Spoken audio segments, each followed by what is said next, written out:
어떤 사람이 미국으로 이민을 간다면 미국에서 어떻게 하면 행복하게 살 수 있을까요? 미국으로 이민 간 사람이 행복하게 사는 방법, 그는 속히 미국 사람처럼 사는 겁니다. 뻔한 이야기죠. 미국으로 이민을 갔으면 빨리 그 미국 사회에 적응을 하고 거기서 살아야 됩니다. 그래야 편하게 살 수 있습니다. 행복하게 살 수 있습니다.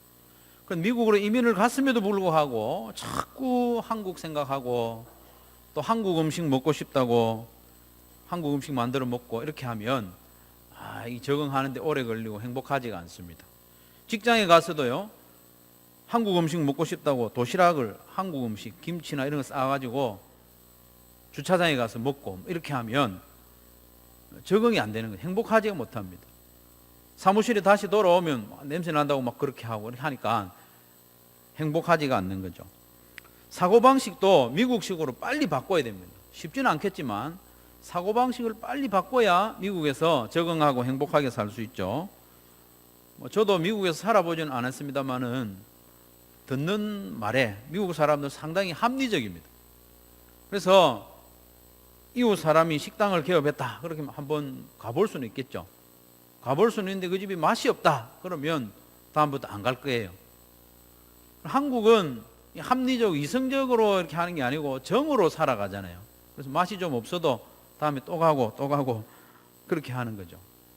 사고방식을 빨리 안 바꾸면 미국 사람들은 한번 와보고 맛이 없어 안 온다. 이웃이 그럴 수 있나 섭섭해하고 그런 거죠. 제자들도 마찬가지입니다. 제자들도 예수님을 믿고 따라다니면서 이미 천국 백성이 되었죠. 천국 백성이 되었습니다.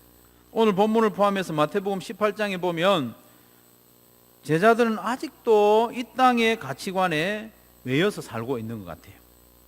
예수님의 마음과 제자들의 마음이 딱 일치가 되지 않으니까 제자들은 예수님하고 다니면서도 뭔가 좀 불편하고 하나 되지 못하는 그런 면이 있는 거죠.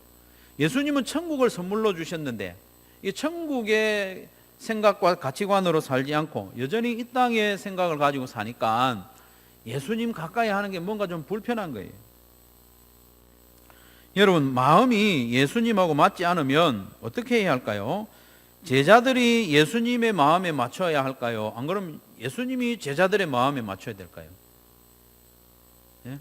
투표를 해가지고 12대 1 이렇게 예수님이 제자들한테 맞춰야 됩니까? 그건 아닙니다, 여러분. 신앙생활은 다수결로 하는 게 아닙니다. 신앙생활은 여론으로 하는 게 아니고 말씀대로 하면 됩니다.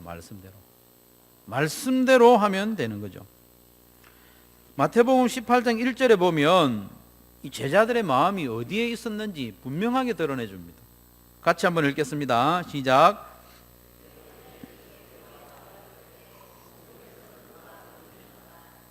제자들이 예수님한테 이렇게 물었어요.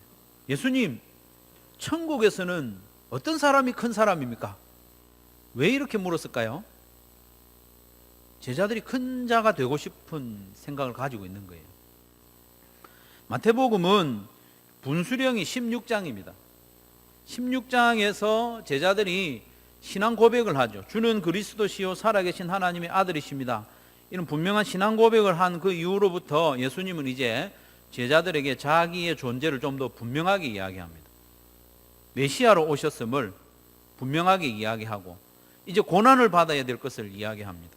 그러면서 예수님이 슬쩍슬쩍 비치는 게 뭐냐 하면 예수님이 임금이라는 것을 살짝살짝 드러내 보여주시죠. 16장에서도 그렇고 또 17장에서도 보면 임금의 아들들은 원칙적으로 세금을 안 내도 된다 이렇게 이야기합니다. 예수님이 임금의 아들인 것처럼 아니면 예수님이 임금이고 또 제자들은 임금의 아들인 것처럼 그렇게 17장에 그렇게 슬쩍 비춰서 말씀하시죠. 예수님이 자꾸 그런 말씀하시니까 제자들도 마음에 뭔가 좀 짐작이 되는 거예요. 이제 곧 뭔가 좀 큰 변화가 있을 것 같은 거예요. 예수님이 임금으로 될 것 같아. 예수님이 임금이 되시면 우리는 어떻게 되는 건가? 그렇게 해서 서로 이야기하면서 나는 첫 번째, 니는 두 번째 이렇게 서로 막 싸우기도 하고 갈등하기도 하는 거죠. 그런 상황에서 제자들이 이 질문을 한 거예요. 예수님, 천국에서는 누가 큰 자입니까? 예수님 임금이 되는 그 나라에서는 어떤 사람이 큰 자가 됩니까?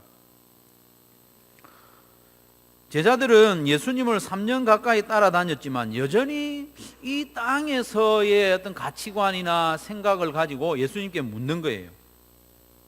그러니까 천국에서도 나는 큰 자가 되고 싶고, 천국에서도 나는 높은 자리에 앉고 싶고, 천국에서도 다른 사람보다 부자고 싶고, 그런 마음이 있는 거예요, 제자들에게 아직까지. 사실 지난 화요일 매일 성경 본문을 탁 읽는데 마태복음 18장 1절을 탁 읽을 때 마음이 뜨끔했어요. 천국에서는 누가 큰 자입니까? 제자들이 이 묻는 질문에서 저의 마음이 들킨 것 같은 거예요. 제가 목사하면서도 여전히 큰 자가 되고 싶은 마음이 남아있는 거예요. 목사이면서도 여전히 높은 자리를 마음속으로 뭔가 좀 바라고 있는 그런 게 느껴지는 거예요. 우리는 비록 제자들처럼 노골적으로 묻지는 않습니다. 노골적으로 나 1등 되고 싶어요, 높은 자리에 앉고 싶어요, 이렇게 말은 하지 않지만 마음속으로 우리 이런 질문을 가지고 또 이런 욕심을 가지고 살아가는 듯 합니다. 머리로는 예수님처럼 낮아지는 삶을 살아야지 그게 좋지 동의하면서 마음으로는 아직 큰 자가 되고 싶고 높은 자리에 앉고 싶고 성공해서 사람들에게 박수를 받고 싶은 그런 마음이 아직까지 작동하고 있는 것 같아요. 그래서 교회 안에서 사역을 할 때도 다른 사람보다 좀 더 잘해야지 하는 그런 경쟁심이 발동하기도 합니다. 제자들도 여전히 큰 자라는 인정을 받고 싶어하고 높은 자리에 앉고 싶은 마음으로 예수님을 지금 따라다니고 있는 거예요. 그런 제자들에게 예수님이 답을 주시면서 12절에 이렇게 묻습니다. 답을 주시는 질문이죠. 12절 같이 한번 읽겠습니다. 시작.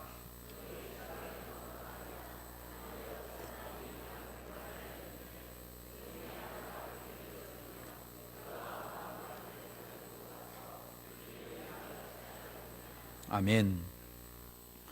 18장의 전체적인 내용은 1절에 제자들의 질문에서부터 시작됐다는 것을 염두에 두고 살피는 것이 좋습니다.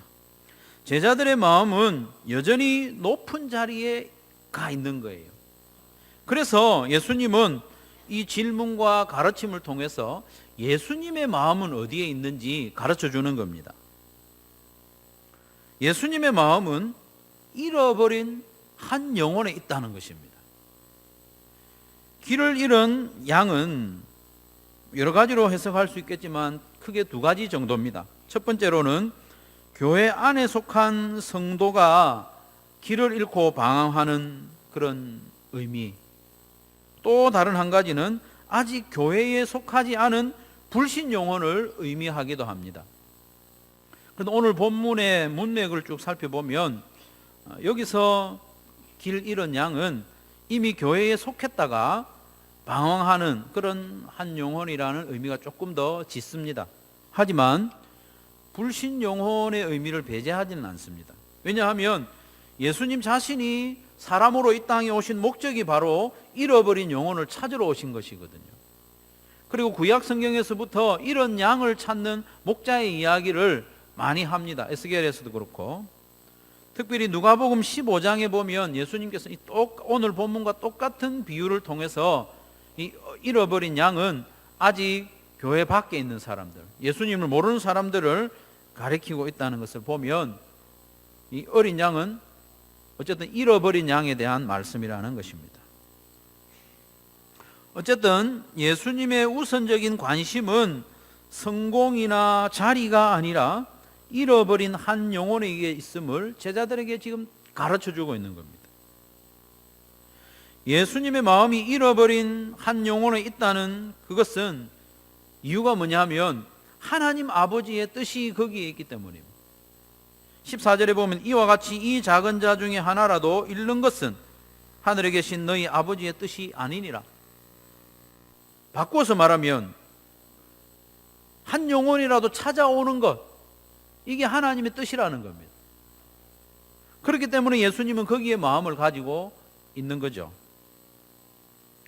그리고 15절부터 이어지는 말씀에 보면 예수님이 관심을 가지는 또 다른 한 영혼에 대해서 말씀하십니다. 15절에 보면 내 형제가 죄를 범하거든 가서 너와 그 사람과만 상대하여 권고하라.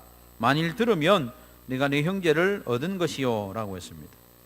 15절에 등장하는 이 형제는 틀림없이 교회 안에 있는 한 영혼입니다. 그런데 이 사람이 어떤 사람에게 큰 죄를 지은 거예요. 아니면 또 교회 앞에서 심각한 죄를 지은 겁니다. 그런 사람이라도 잃어버리지 말고 최선을 다해서 그를 죄에서 돌이키도록 힘쓰라. 그 말씀을 예수님이 지금 하고 있는 거죠. 그런데 15절에 보면 내 형제가 죄를 범하거든 할 때 죄를 범하거든 그 앞에 보면 작은 괄호가 있습니다. 괄호 3 해서 그런 게 있죠. 그 성경 밑에 쭉 내려가면 거기에 대한 설명이 있습니다. 어떤 사본에 내게 죄를 범하거든. 오늘 본문에서는 죄를 범하거든 이라고 되어 있는데 그 설명에 보면 구체적으로 누구에게 죄를 범했는 것까지 설명하고 있습니다. 어떤 사본에는 그렇게 나와 있다는 거죠. 그리고 오늘 본문에 이어지는 21절에 보면 베드로가 예수님께 질문하기를 주여 형제가 내게 죄를 범하면 누구한테 죄를 범해요? 나에게. 형제가 내게 죄를 범하면 몇 번이나 용서하여 주리까? 7번까지 하오리까? 이렇게 묻는 것으로 보아서 15절에서도요 내 형제가 죄를 범하거든 이 말은 그 형제가 다른 사람이 아닌 바로 나에게 죄를 지었을 때를 말하는 거죠. 그럴지라도 최선을 다해서 그를 돌아보고 권면해서 회개하도록 잃어버리지 않도록 출교까지 가지 않도록 애를 쓰라는 겁니다. 형제가 나에게 심각한 죄를 범했을 때에 먼저 개인적으로 가서 회개를 권유하고 돌이키도록 하는 거죠. 그 말을 안 들으면 한두 사람 데리고 가서 증인을 세우면서 회개하도록 권면하고 그래도 말을 안 들으면 이제 교회에 말을 해서 교회가 그 사람을 이렇게 다스리도록 교회의 말도 안 들으면 이제는 이방인과 세리처럼 여기라 17절에 그렇게 말합니다. 권징의 과정을 좀 말씀하고 있죠. 그러나 권징을 하는 목적은 정당한 과정을 통해서 그를 출교시키는 데 있는 것이 아니라 그 영혼이 어떻게 하든지 돌이키도록 하는데 권징의 목적이 있다는 것이죠. 하지만 동시에 18절 말씀에 보면 이 교회의 권징에 대한 권위도 분명하게 이야기합니다. 18절에 보면 진실로 너희에게 이르노니 무엇이든지 너희가 땅에서 매면 하늘에서도 매일 것이요 무엇이든지 땅에서 풀면 하늘에서도 풀리리라 말씀하고 있습니다. 교회가 범죄한 영혼을 사랑하는 마음으로 정상적인 과정을 거쳐서 내린 그 권징의 결과 그것은 하나님께서도 인정하신다는 겁니다. 그 결과가 그 사람을 영적으로 결박하는 그런 벌을 내리는 결과이든지 아니면 그 사람이 회개함으로 사죄를 선언하는 결론이든지 하나님께서는 교회의 권징을 인정해 주신다는 거예요. 물론 근본적으로 죄를 용서하는 권세가 교회에 있는 게 아니에요. 교회가 함부로 죄를 용서해주고 안 해주고 할 수는 없습니다. 하지만 교회의 권위로 그것을 선언할 수 있도록 하나님이 허락해 주신 것이죠. 지난 수요일 저녁에 황청명 목사님 설명하신 대로 19절에서 보면 이 모든 권징의 과정에서 항상 기도로 행할 것을 당부하고 있습니다. 19절에 보면 진실로 다시 너희에게 이르노니 너희 중에 두 사람이 땅에서 합심하여 무엇이든지 구하면 하늘에 계신 내 아버지께서 그들을 위하여 이루게 하시리라 말씀했습니다.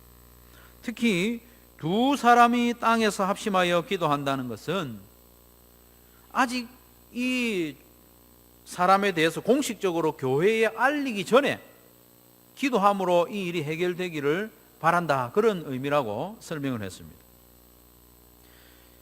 권징의 과정이 정당하게 되도록 기도할 뿐만 아니라 범죄한 그 영혼이 돌이킬 수 있도록 기도하라, 그 말씀이죠. 그렇게 합심하여 기도하면 하나님 아버지께서 들으신다 말씀하고 있습니다. 이렇게 합심하여 드리는 기도가 능력이 있는 이유를 20절에서 말씀하죠. 20절 말씀해 보면 두세 사람이 내 이름으로 모인 곳에는 나도 그들 중에 있느니라 말씀했습니다. 성경에, 원어 성경에 보면 20절 처음에 보면 왜냐하면이라는 접속사가 있습니다. 왜냐하면 두세 사람이 내 이름으로 모인 곳에는 나도 그들 중에 있기 때문이다, 이런 뜻입니다. 두세 사람이 합심하여 기도하면 응답이 되는 이유가 뭐냐 하면, 왜냐하면 두세 사람이 주님의 이름으로 모인 곳에는 주님이 함께 계시기 때문에. 그렇다고 합심하여 드리는 기도가 항상 권징의 과정에서만 해야 된다는 말은 아닙니다. 합심하여 무엇이든지 구하면 들으신다는 것. 교회의 중요한 문제를 두고 합심하여 기도하면, 또 어떤 형제의 어려운 문제를 두고 목장에서 합심하여 기도하면, 두세 사람이 합심하여 기도하는 그곳에는 주님께서 함께 하시기 때문에 그 기도에 힘이 있다는 것입니다. 오늘은 교회의 권징에 대해서 자세히 설명하려는 것은 아닙니다. 예수님은 한 영혼이라도 잃어버리기를 원치 않으신다는 그것을 강조하고 있습니다. 이것은 예수님의 뜻인 동시에 하늘에 계신 하나님 아버지의 뜻이죠. 마태복음 18장을 쭉 자세히 읽어보면 이 제자들의 마음과 예수님의 마음이 어떻게 다른지 쉽게 알 수 있습니다. 크게 어려운 문제가 아니에요. 성경 지식이 많지 않아도, 또 신학 교육을 받지 않은 분이라도 본문을 꼼꼼히 읽어보면 누구나 알 수 있습니다. 제자들의 마음은 어디에 있습니까? 큰 자가 되는 데 있습니다. 큰 자가 되고 높은 자리에 앉는 데 제자들의 관심이 쏠려 있고, 예수님의 마음은 어디에 있습니까? 잃어버린 영혼을 찾는 일에 예수님의 마음이 집중되어 있다는 겁니다.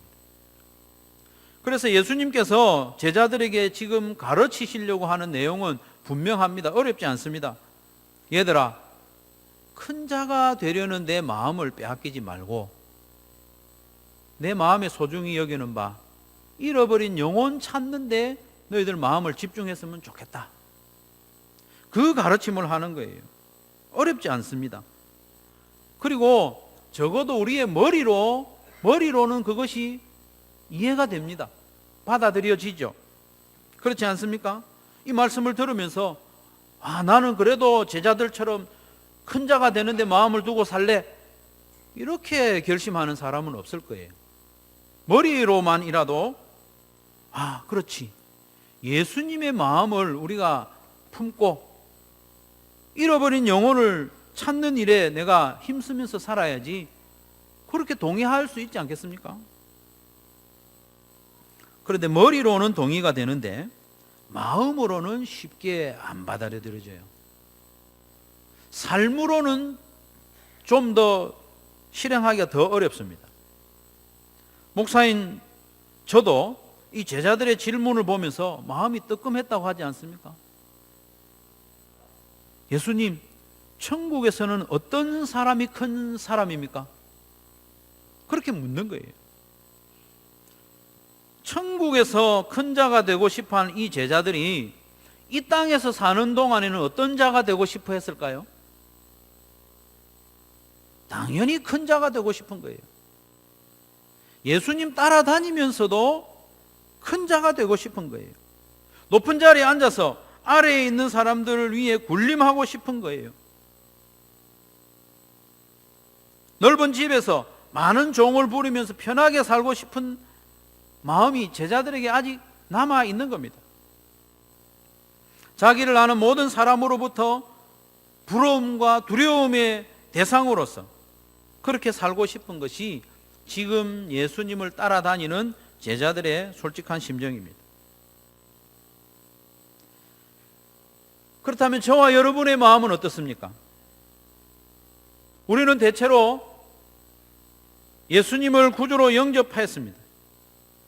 하나님의 자녀가 되었죠. 천국 백성이 되었습니다. 천국 백성으로서 이 땅을 살아가면서 우리의 마음과 바램은 어디를 향하고 있는지 점검해 보아야 합니다.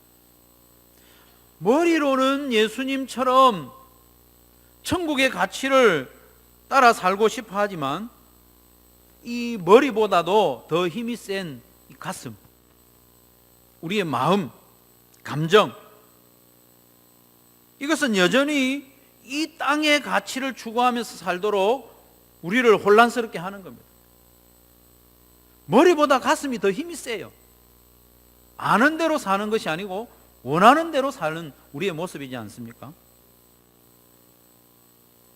오늘 본문에 나오는 제자들이 그랬죠. 그래서 예수님은 이들에게 가르쳐 주시는 거죠. 그러면 우리가 어떻게 하면 우리의 마음을 내려놓고 예수님의 마음을 닮아가는 삶을 살 수 있을까요?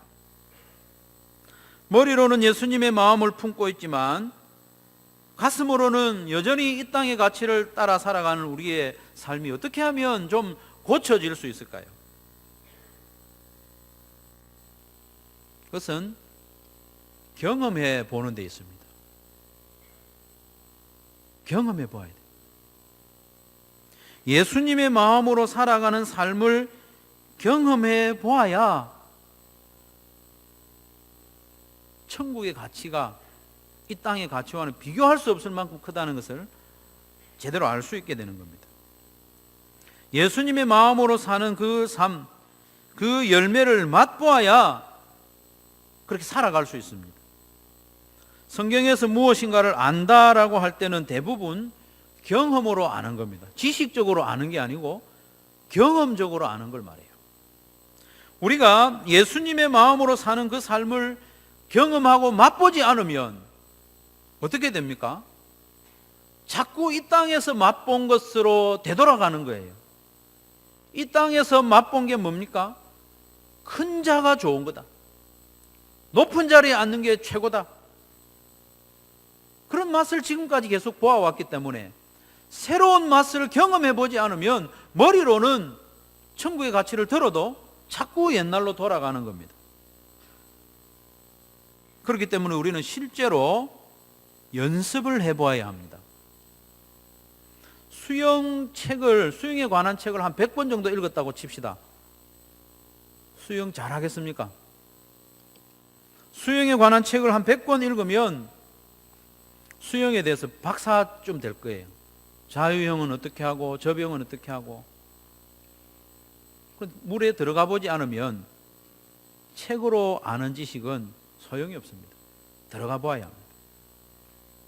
운동 중에 상당히 재미있는 것이 골프라고 합니다.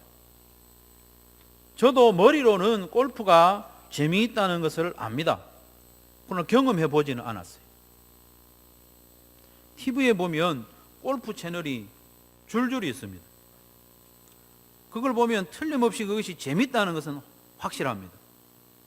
그러나 그 재미를 경험해 보지 않으면 우리 알 수 없지 않습니까? 미국에 가면, 미국 이야기 오늘 자주 나오는데 미국에 한번 가봤습니다. 저는 골프장 이용료가 매우 저렴하다고 합니다. 그래서 한인들도 어렵지 않게 골프를 많이 즐긴다고 하죠. 그래서 골프를 좋아하는 한국 이 친구 4명이 골프를 치기로 약속을 했어요. 근데 약속한 그날에 아침부터 비가 막 오는 거예요.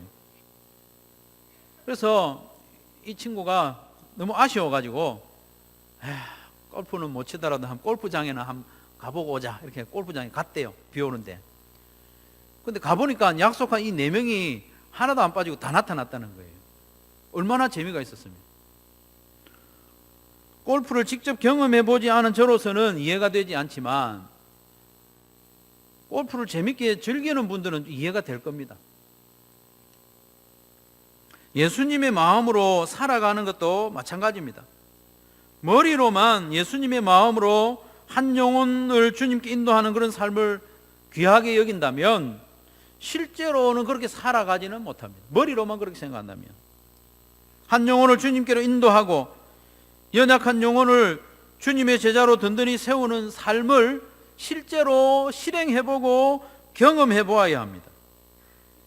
그래서 한 영혼이 예수님을 믿고 하나님의 자녀가 되는 그 영광과 기쁨을 맛보아야 합니다. 맛을 보면 다시 찾게 됩니다. 그것을 찾지 않는다는 것은 맛을 보지 않았다는 것입니다. 그것을 맛보지 않으면 자꾸 옛날에 먹던 그것을 찾게 되는 것이죠.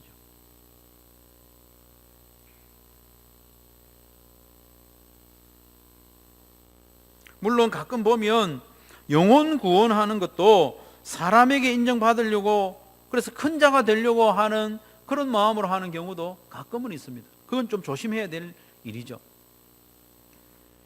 어제 예수 영접 모임이 있었습니다. 감사하게도 6분이 예수님을 영접했어요. 한 분은 예수님 영접한 것을 확인했습니다.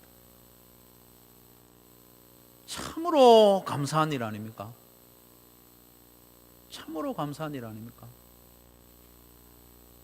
목자 목녀님들과 목원들의 섬김과 기도의 열매라고 믿습니다. 가정교회를 하면서 목사인 제가 가장 기쁘고 영광스러운 순간이 바로 그때입니다. 예수님을 믿지 않던 사람이 예수님을 영접하는 순간,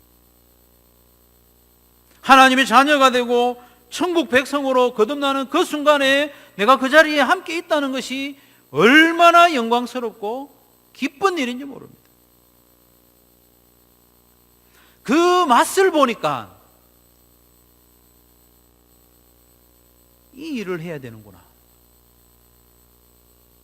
교회가 해야 할 일이 다양하게 생각할 수 있겠지만 무엇보다도 집중해서 영혼 구원하고 제자 삼는 일에 집중해야 하겠구나. 맛을 보니까 더 확신하게 되는 겁니다. 하나님이 기뻐하시는 이 일에 우리가 더 힘써야 되겠구나. 2019년 한 해 동안 우리 한소망 교회를 통해서 예수님 믿는 사람이 50명 이상 되도록 기도합시다. 50명이 그렇게 많은 숫자는 아니지만 그렇게 기도합시다. 그래서 한 5년 전으로 이렇게 지나서 우리 한소망 교회에서 신앙생활하는 성도 가운데 50%가 우리 교회에 와서 예수님 믿은 사람으로 채워지기를, 그렇게 함께 기도하면서 섬겨갑시다. 사랑하는 성도 여러분, 막연하게 머리로만 예수님처럼 잃어버린 영혼을 구하는 삶을 살아야지 그렇게 생각하면 금세 되돌아갑니다. 이런 말씀을 우리가 들으는 이때에 기회지 않습니까? 마음을 한번 굳게 먹고 실행해 보시기를 바랍니다.